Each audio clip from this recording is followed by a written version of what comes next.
Assalamu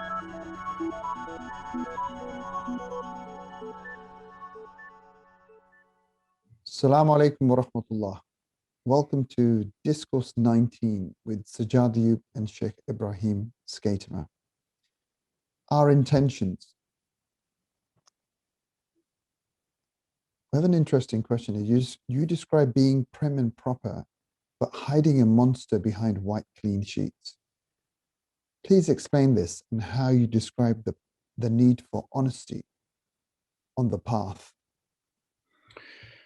I don't know if we mentioned it before in this series, but I think one of the big problems we face is we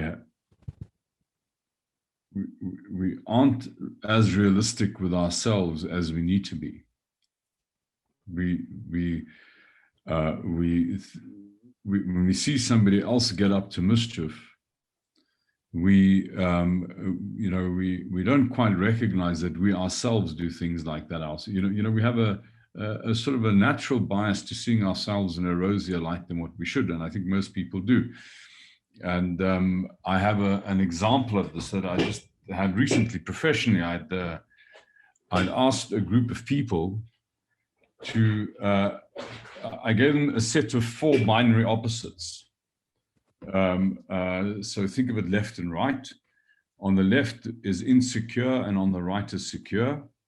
On the left is discontented, on the right is fulfilled. On the left is a sense of weakness or victimhood. On the right is a sense of power. On the left is a sense of conflict, and the right is a sense of harmony. And I said to them, where do you think most people fit in terms of this? Would you put them left or right? And I gave them a scale that they could use. So, from -5 to +5. And most people were way over to the left when they were looking at other people. The same group of people, I asked them literally a minute later, what do you think about yourself? And they were way over to the right. And I said, well, explain this delta to me. I mean, don't you think these people that you're thinking are all on the left are people like you? There's we do this. We have quite a tarnished view of others, and we have quite an elevated view of ourselves. And this I'll never do that. This thing I'll never do. Be very careful, because your human beings are capable of the most monstrous things, and we do play the full keyboard. I mean, we don't just have the angelic high notes. Every human being is capable of quite serious monstrosity. I mean, otherwise, that's this Jordan Peterson's point. I mean, there's how do you explain periods of Great Depression in history? Like what happened in Germany during the Second World War, what happened in the Soviet Union, in the Soviet era. How did these, citizens would walk by and see other citizens just being dragged off in the streets, and they wouldn't intervene. Nobody would intervene because, and in a sense, you were then complicit. So we can become complicit to great monstrosity, and we can not only be complicit to great monstrosity, we ourselves can do great monstrosity. And we only protected, other people are only protected, and we ourselves are only protected from a monstrosity insofar as we recognize that it's there. If you don't recognize it's there, this thing really can creep up on you. How is it that good people do bad things? Well, they don't realize that they're capable of it until they're actually in it.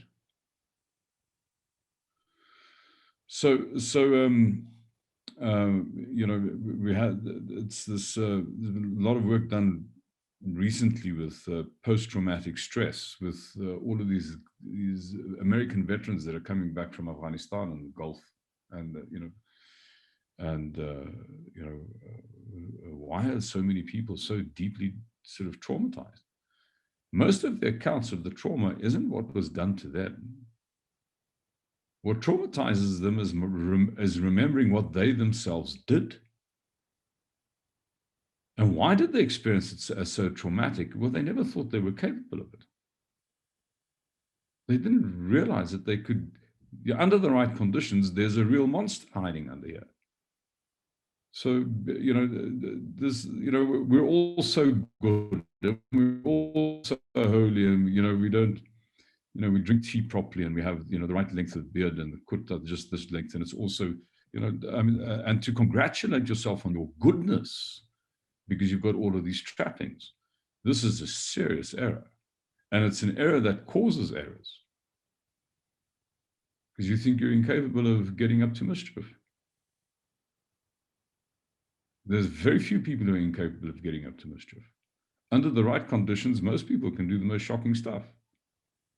And it's precisely the one person who might not get up to mischief is precisely the person who realizes he's quite capable of getting up to shocking stuff. And he therefore has his hounds under leash. He doesn't let them out the cage. But the person who's not honest with themselves, the person who, thinks that, butter wouldn't melt in my mouth. That person is in a very exposed place.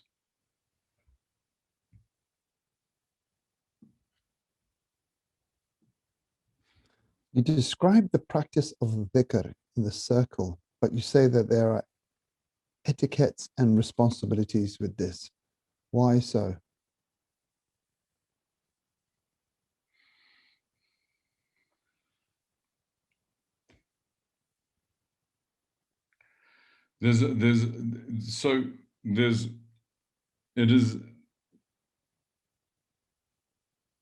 You're trying to create something in sound that reminds us of our primordial state. And our primordial state is one where we knew, not knew intellectually, but we knew because we felt, we experienced that we are in some really deep and intimate way connected with everything else. We are part of a oneness. Yeah. And dhikr is actually designed to give you that experience. Remind you of that experience. What makes it possible is that in the first instance, you meet the dhikr in its rhythm. So you very often see people who are unused to dhikr, they sort of move any way they like. The way in which we do our hadra, there's a definite movement. It's a forward and backward. Hey, Allah, hey, Allah, hey. It's a very definite. And then you get somebody who's never done this before, and he sort of goes, sort of jives along, or kind of wiggles his head, or kind of doesn't go with it. And that's seriously disruptive. It actually breaks the sense of continuity and oneness which the group produces. Because you do get the sense when everybody's doing the thing together, like a flower opening and closing. And at some point, you're like one of the petals in the flower. You are part of something that's bigger than you. This isn't arcane and sort of mystical knowledge. This is, every army understands this. That's why the first thing they teach you to do is drill in a squad. You become part of something bigger than you when you drill in a squad. It's like one arm going up, it's one leg going forward, and you do have a real sense of unassailability. I mean, my experience of this is in my own national service. We were being drilled at 5 o'clock in the morning one morning in a squad. It was a squad of about 30 troops. And we're being drilled across a street in a place called Voortrak en Hoogte, which is a military camp in South Africa. We're being drilled across a street at 5 o'clock in the morning in winters. It's pitch dark, and this truck came trundling down the road towards us. And we were dressed in brown military fatigues, so it was quite possible the guy didn't see us, Not one of us broke rank. Not one of us thought of stepping out of the squad, and, we just carried on marching. I mean, mercifully, the trucks did stop, but I had this feeling. I wasn't frightened at all when I was in the squad. I had this bizarre experience that if this idiot in this truck hit us, he's going to come off second best. So and it's amazing. So you get the sense of being one with something bigger than you. People who do dance together experience that too. I mean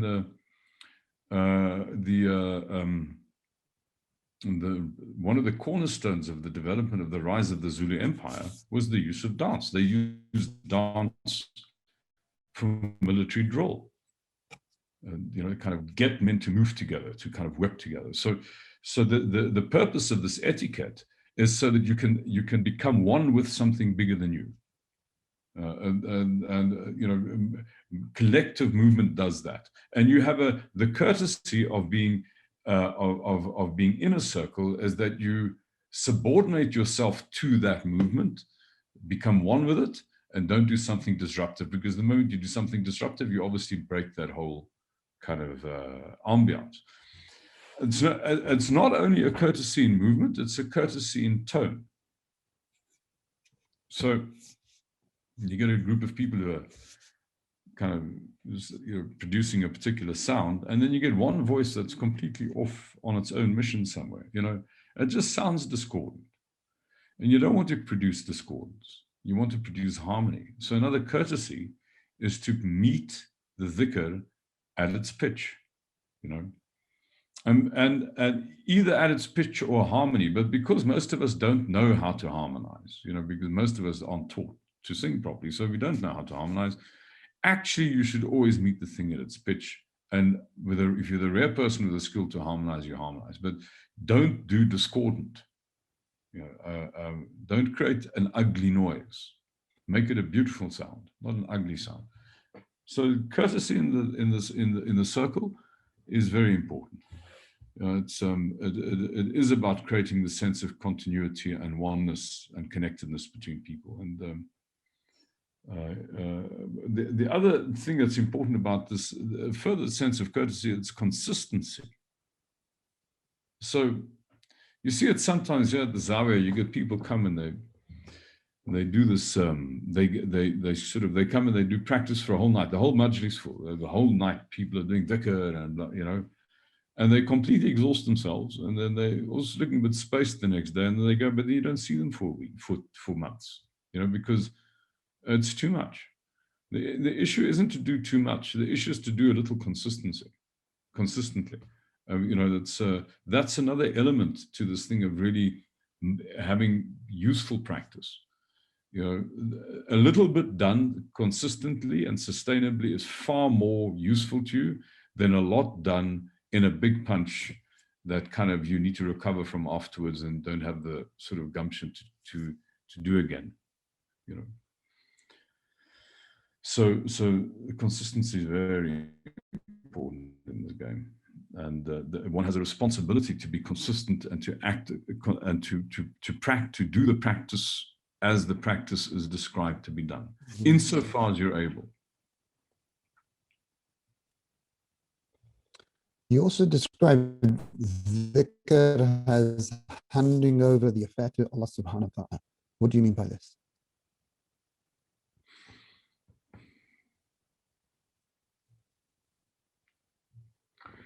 If you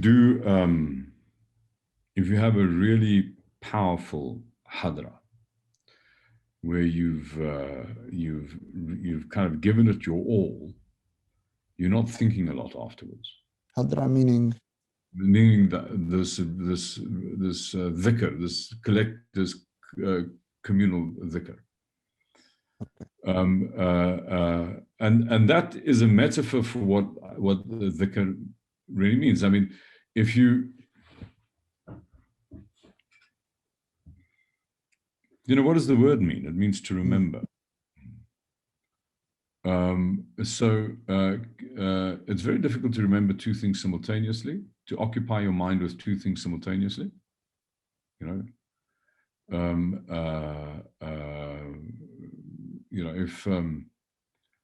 If you and I are talking, right, and I suddenly remember I didn't turn off my stove, then the next thing you're going to say, I'm not going to hear. I can't give you attention and this thing that I've just remembered attention at the same time. All right. So you know, it's very difficult to give attention properly to two things at the same time. Which means to say, the thing that you're being occupied with now, all of the equivalents of the stove being left on that we do. Oh my God, I haven't paid him. Oh, what about this? And I have got to, and this, you know, and I want to do that. And, you know, all of these things. Well, if you're going to do dhikr, then you have to, you can't do that at the same time. So quite literally, doing dhikr is handing over the affair to Allah. Otherwise, you can't do dhikr. All of the outcomes you're trying to manage, you're filling your consciousness with something else other than the projects. You're occupying your attention with something other than the project.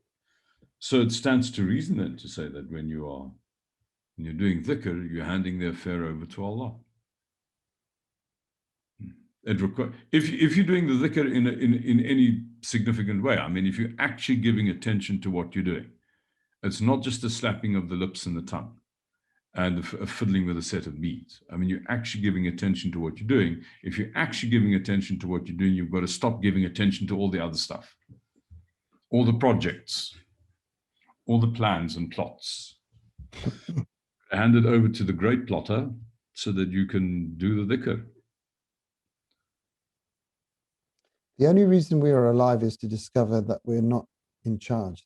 That's quite a dramatic statement for some people, quite liberating. For some, it's difficult to see what this means in terms of living our lives. What happened to being responsible?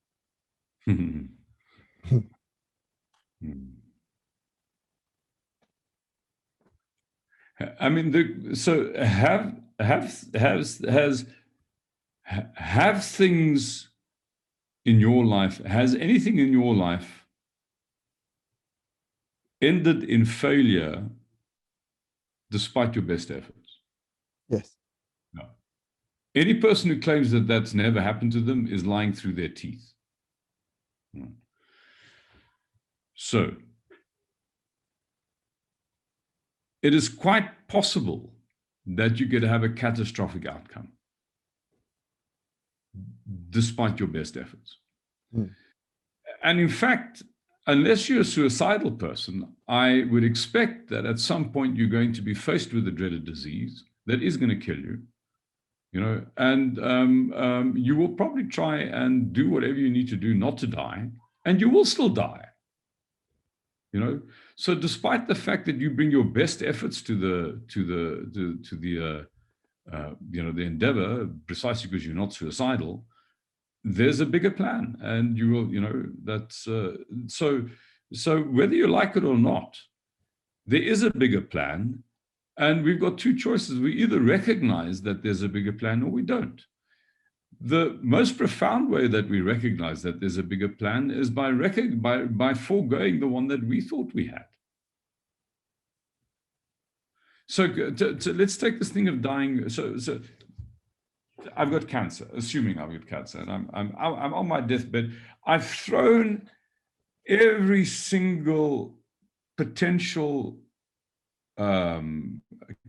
cure thing, and every treatment has failed.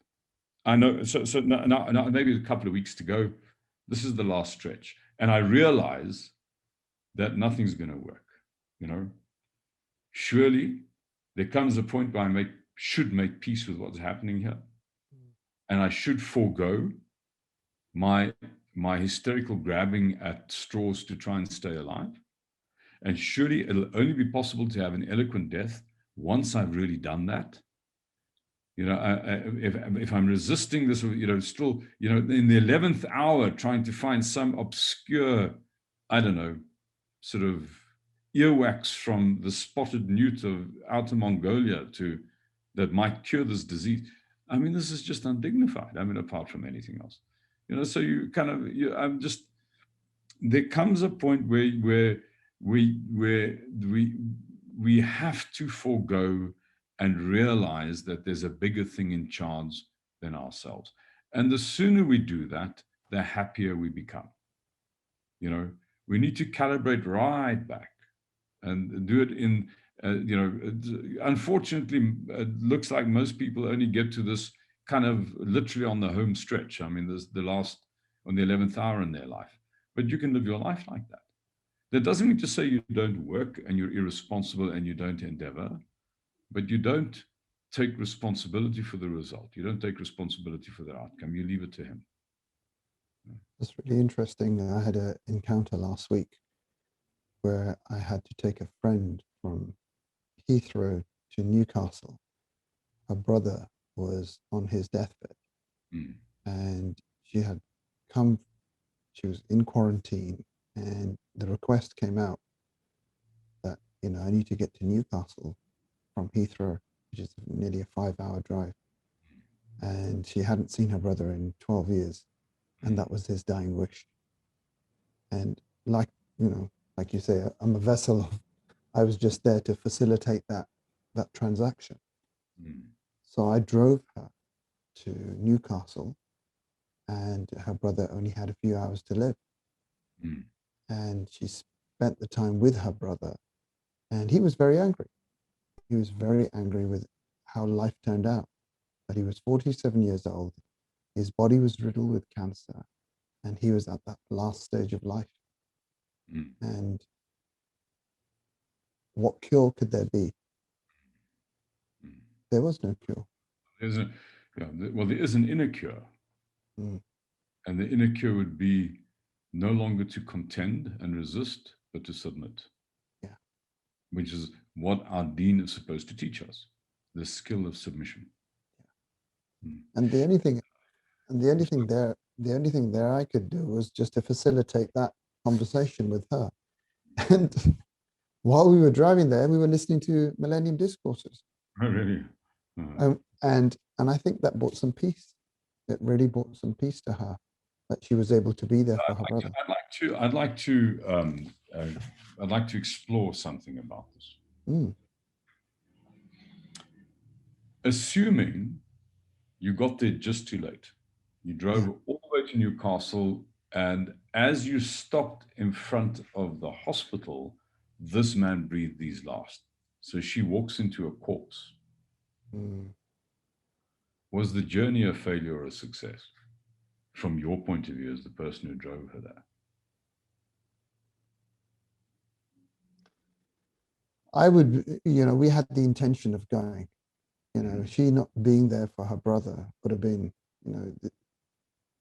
a failure, that she didn't get to see him that last minute. But for me, it would have been, we had the intention, so we were doing the right thing. Exactly. So that's exactly the point. That's what you're accountable for doing the driving, for the act. The outcome is out of your hands. Yeah. If you had made the success or failure of the whole venture dependent on whether she actually got to see the man alive, then this thing would have failed. The other thing was that she got to see her brother, and then on the way back, her parents were in quarantine as well from Zambia. Oh dear. They were both from, so both of the parents and her were stuck in the hotel in quarantine, and both managed to get there. And she told her brother to hang on, and both of them got to see him. And when they returned, the Friday, he passed away on the Sunday. That's amazing. Wow. So the moral of the story is, anything is possible. Yeah, but take your hands off the wheel. Do the piece you can. Yes. Do the piece you can and leave the outcome. And you do that, then the outcome will always amaze you. Even if the outcome is apparently bad, in the fullness of time, you'll see that that was actually the best thing that could have happened. Yeah. We've got a couple of minutes. Yes. You said that achieving that state of being truly humble or self-effacing doesn't happen easily. You described it as putting yourself at the edge. Would you call this taking risks?